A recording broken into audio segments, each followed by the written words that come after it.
사람들은 이 세상을 살아가면서 많은 환난을 만납니다. 경제적으로 궁핍해질 때가 있고, 몸에 병이 들어서 고통할 때가 있고, 또 자식이 마음대로 잘 되지 않아서 걱정할 때도 있고, 남편이 속을 썩일 때도 있습니다. 혹은 국가적으로 큰 재난을 당해서 어려움을 당할 때도 있고, 때로는 나라가 망할 때도 있습니다. 환난은 어려움입니다. 환난은 아픔입니다. 환난은 고달픔입니다. 사람들은 다 환난을 싫어합니다. 회피합니다. 그러나 여러분, 환난 속에도 은혜가 있다는 사실을 아십니까? 오늘 본문은 우리에게 놀라운 사실을 알려주고 있습니다. 환난 속에도 하나님의 은혜가 있습니다. 아멘. 어떤 은혜일까요? 첫째는 배려하시는 은혜입니다. 8절 3관절에 보면은 주께서 백성을 적당하게 견책하사 이런 내용이 있는데, 적당하게 견책하신 이것이 바로 하나님의 은혜입니다. 백성들이 한 행동대로 한다면 당장 죽어도 할 말이 없을 정도입니다. 역사의 수레바퀴를 멈추어도 이 일을 재개할 수 없습니다. 너 더 이상 내가 두고 못 보겠다. 너의 역사는 끝이다. 그렇게 수레바퀴를 멈추어도 이 일을 재개할 수 없습니다. 그러나 하나님께서 은혜를 베푸신다는 거예요. 그래서 예레미야는 여호와의 자비와 긍휼이 무궁하심으로 우리가 진멸되지 않고 있다고 말했습니다. 이스라엘이 그 땅에서 저지른 죄악은 심각합니다. 당장 멸망해도 시원찮을 정도입니다. 왕들은 하나같이 백성들을 억압했죠. 제사장들은 탐심이 가득했죠. 선지자들은 하나님의 뜻을 말해야 되는데 그러지 않고 인기에 영합해서 거짓을 말했죠. 백성들은 그것을 좋게 여겼다고 합니다. 그러니 어찌 안 망하고 배기겠습니까? 그런데 놀라운 사실은 하나님께서 이방 나라를 회초리로 삼아 자기 백성을 치실 때 아주 죽을 정도로 박살을 내버린 것이 아니라는 것입니다. 적당하게 견책하셨다고 말씀합니다. 이것이 바로 하나님의 은혜입니다. 하나님은 진노 중에도 긍휼을 잊지 않으시는 분입니다. 마지막 날에도 그렇습니다. 주께서 그 심판의 날들을 감하지 아니하시면 구원받을 육체가 없다고 말했습니다. 그러나 택한 자들을 위해서 그 날들을 감하신다, 줄여주신다. 그렇게 예수님께서 말씀하셨습니다.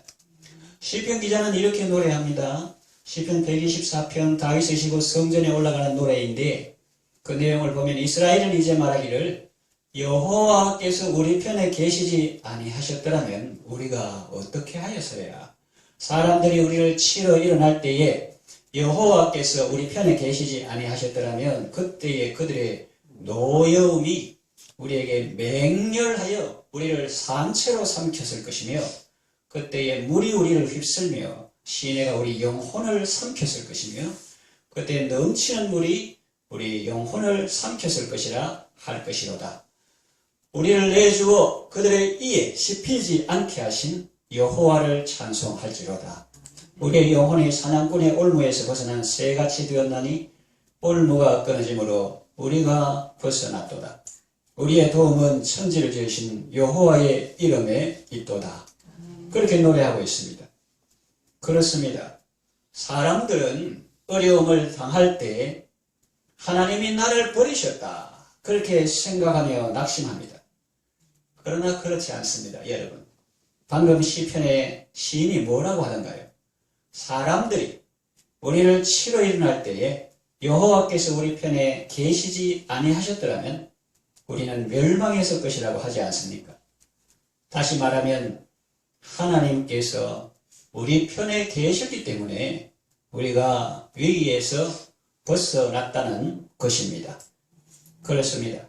어려움을 당할 때 그 어려움만 보지 말고 그 배후에 있는 하나님의 사랑의 손길을 꼭 기억하시고 오히려 감사하고 찬송하는 여러분 되시기를 바랍니다. 아멘.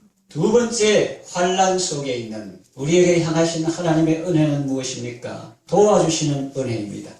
8절 하반절에 계속 보면 백성을 적당한 개체가 쫓아내실 때에 동풍 부는 날에 폭풍으로 그들을 옮기셨느니라 그랬습니다.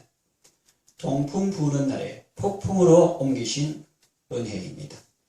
동풍은 사막에서 불어오는 열풍입니다. 그거 맞으면 식물은 말라 죽고 땅은 황폐해집니다. 한마디로 우리가 창세기부터 계시록까지 성경 읽으면서 나오는 그 동풍, 그것은 인간의 삶을 파괴하는 치명적인 바람이라고 볼 수 있습니다. 그 동풍을 고스란히 맞으면 견딜 수 없습니다. 그 동풍을 그대로 맞았더라면 이스라엘 백성은 생존할 수 없었을 것입니다. 그런데 놀라운 사실은 그 동풍이 불 때 하나님께서 폭풍으로 옮기셨다는 것입니다. 아수르 나라는 얼마나 큰 제국입니까? 또 그 나라 사람은 얼마나 잔인합니까? 그 아수르 사람에게 걸리면 뼈도 못 추릴 정도입니다. 그런데 하나님께서는 긍휼을 베풀어 이스라엘 사람들이 죽지 않고 먼 지방으로 떠나 살게 하셨습니다. 폭풍으로 옮겨주신 거죠. 이스라엘 백성들이 나라 잃고 포로되어 아수르의 지방으로 흩어질 때 얼마나 고생이 많았을까요? 몸고생도 많았지만 마음고생도 컸을 것입니다. 우리 민족도 그랬지 않습니까? 연해주 원동에 살던 고려인들이 스탈린의 이주정책으로 그 추운 한겨울에 중앙아시아 카자흐스탄에 떨어졌지 않습니까? 숟가락으로 땅을 파고 토굴에 살면서 얼마나 많은 사람이 얼어 죽고 또 굶어 죽었습니까?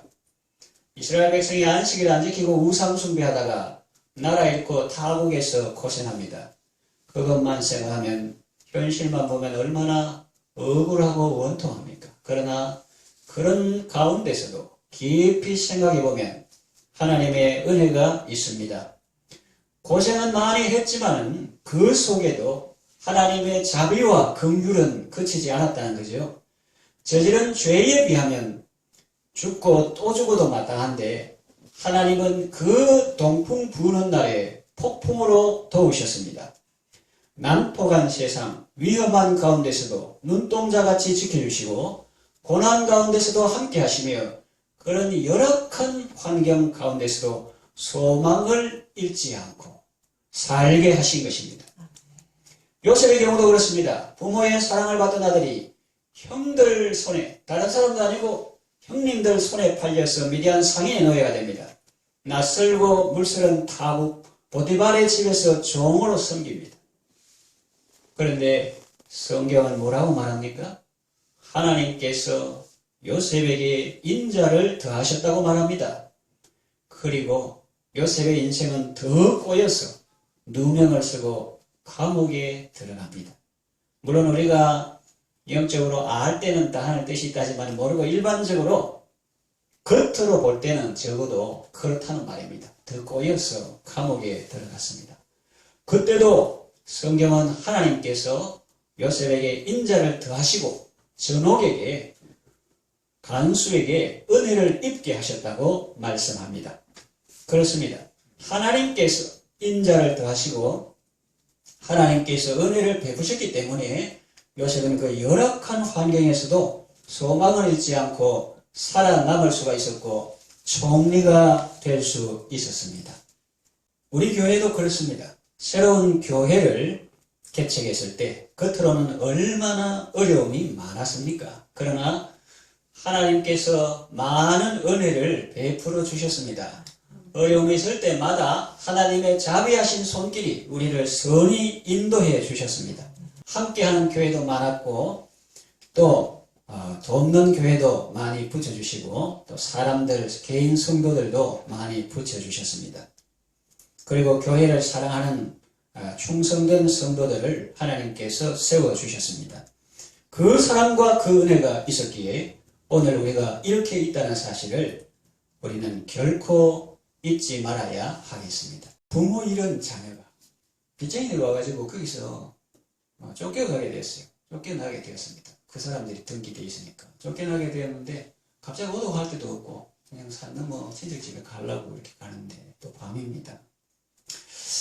그래서 그 어릴 때부터 이렇게 눈칫밥 먹고 자라면서 힘든 시절 지내면서 원망도 많이 했습니다. 남들은 유산도 물려준다고 하는데 우리는 쫓겨나가지고 그렇게 해서 고생도 많이 했고 원망도 많이 했습니다. 그러나 그래도 그 어려움을 잘 견디고 이렇게 살아왔는데 세월이 지났어. 이 오빠하고 동생. 그 날들을 돌아보면서 동풍 부는 날에 폭풍으로 도우신 주님의 손길을 생각하게 되었습니다. 그래서 그 연세든 오빠가 여동생에게 말합니다. 동생, 우리가 그날 집을 떠나 밤길 걸을 때 마음이 참 힘들고 몸이 고달팠지만은 이제 와서 돌아보니 그때 그날 밤에 달이 환하게 떠서 우리 앞길을 비추던 기억이 나는구나. 그것이 바로 어려운 가운데서도 우리를 사랑하시며 도와주신 하나님의 손길같이 느껴져. 그렇게 말했다는 거예요. 그래서 평소에는 모릅니다. 힘들고 어려울 때는. 그런데 달이 환하게 떠서 앞길을 인도하는 것처럼 그런 걸 평소에 잊고 지냈는데 그런 어려운 가운데서 하나님의 사랑의 손길이 이끌고 있었다 하는 그런 고백을 하는 거지. 그렇습니다, 여러분. 하나님은 동풍 부는 날에 폭풍으로 도와주십니다. 이것이 우리가 환난 속에서 체험할 수 있는 하나님의 은혜입니다. 자, 세 번째, 환난 날에 사랑하는 성도들이 베푸시는 하나님의 은혜는 어떤 것인가? 거룩하게 하시는 은혜입니다. 9절을 같이 봅시다. 시작. 야곱의 불의와 속함을 얻으며 그의 죄 없이 함을 받을 결과는 이로 말미암나니 또 그가 제단의 모든 돌을 부서진 횃돌 같게 하며 아세라와 태양상이 다시 쓰지 못하게 함에 있는 것이라. 아멘. 이런 와중에서 제단의 모든 돌이 부서진 횃돌같이 그렇게 막 갈아 없어진다는 거예요. 아세라와 태양상 우상들인데 다시 서지 못하게 함에 있는 이것으로 야곱의 불의가 속함을 얻으며 그의 죄 없이 함을 결과가 이걸로 나타난다. 다시 말하면 우상숭배 회개하고 박살 내볼 때 야곱의 죄가 속함을 얻으며 그의 죄가 없이 함을 받을 결과가 나타난다 하는 거예요. 할렐루야. 이게 거룩하시는 은혜인데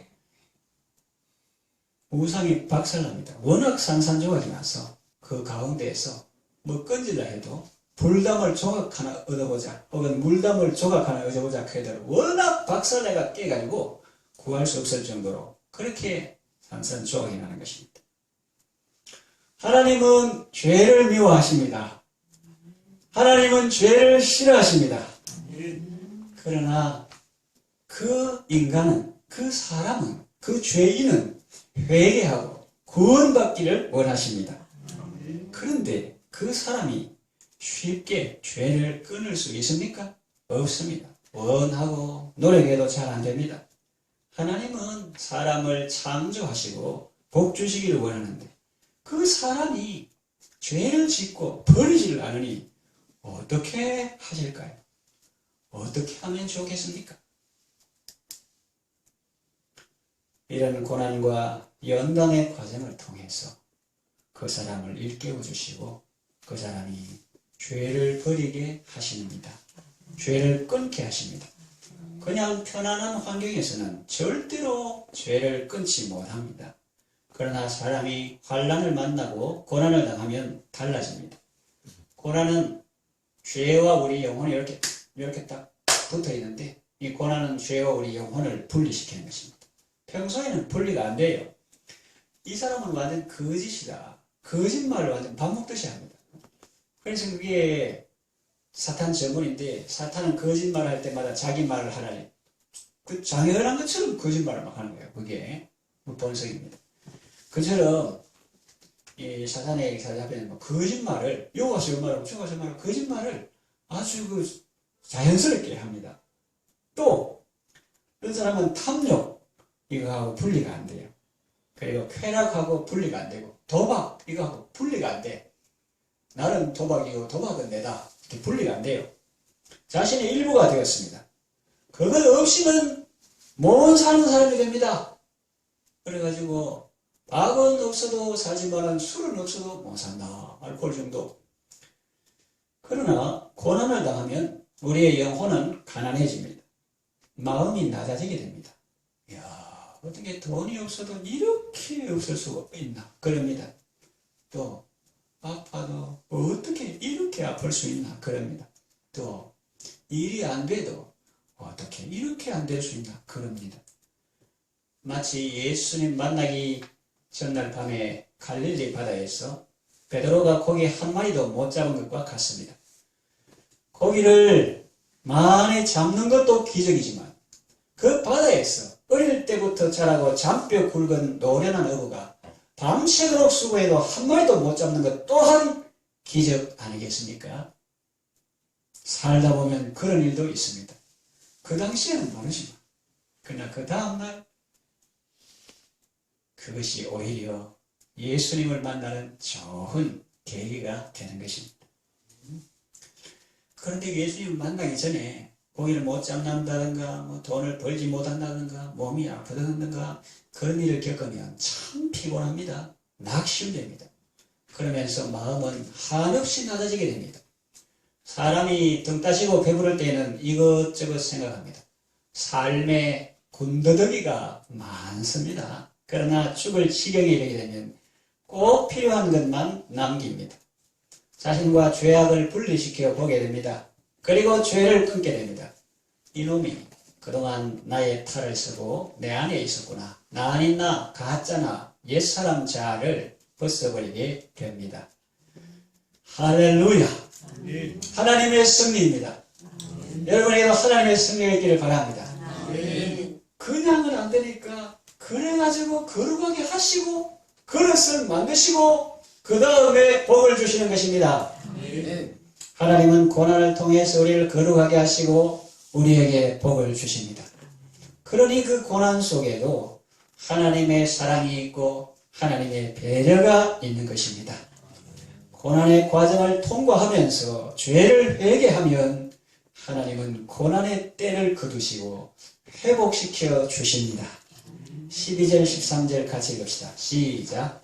너희 이스라엘 자손들아 그날에 여호와께서 창의는 하수에서부터 애굽 시내까지 바실을 떤 것 같이 너희를 하나하나 모으시리라. 그날에 큰 나팔을 불리니 아수르 땅에서 멸망한 자들과 애굽 땅으로 쫓겨난 자들이 돌아와서 예루살렘 성산에서 여호와께 예배하리라. 아멘. 그 흩어져가 고생하는 백성들을 하나하나 모으신다는 거예요. 아수르 땅에서 멸망하고 고생하고 있는 자들, 지치고 곤하여 쓰러져 가는 자들이 회개하고 주님을 바라볼 때 하나님의 은혜로 돌아온다는 것입니다. 애굽 땅으로 쫓겨난 자들도 돌아옵니다. 그래서 예루살렘 성산에서 여호와께 예배하는 것입니다. 할렐루야. 우리 성도들도 가족들도 어려움이 있지만 그러나 계속 기도하고 사랑하고 섬기고 그렇게 하면 그 가족도 하나님께서 거듭나게 하시고 어느 날 사울이 바울된 것처럼 주님이 거듭나게 하시고 예루살렘 성산에서 새로운 교회 예배당에서 하나님 앞에 예배 드리는 그런 사람으로 세워주신다는 것입니다. 아멘. 사람들은 누구나 환난을 싫어하지만 그러나 하나님은 그 환난을 통해서도 우리에게 은혜를 베푸십니다. 우리를 거룩하게 하시고 마침내 복을 주시는 것입니다. 아멘. 이제 말씀을 정리하며 마치겠습니다. 환난은 힘들고 어려운 것입니다. 그래서 사람들은 다 환난을 싫어하고 회피합니다. 그러나 성도는 다릅니다. 달라야 합니다. 왜냐하면 환난 속에도 하나님의 은혜가 있기 때문입니다. 그 환난 속에서조차도 하나님의 배려가 있고 하나님의 도우심이 있고 하나님의 사랑이 있습니다. 그러니 환난을 만났을 때에 낙심하거나 절망하지 말고 그 속에서도 변함없는 사랑과 은혜로 함께 하시는 하나님을 바라보고 감사하며 승리하는 여러분 되시기를 바랍니다.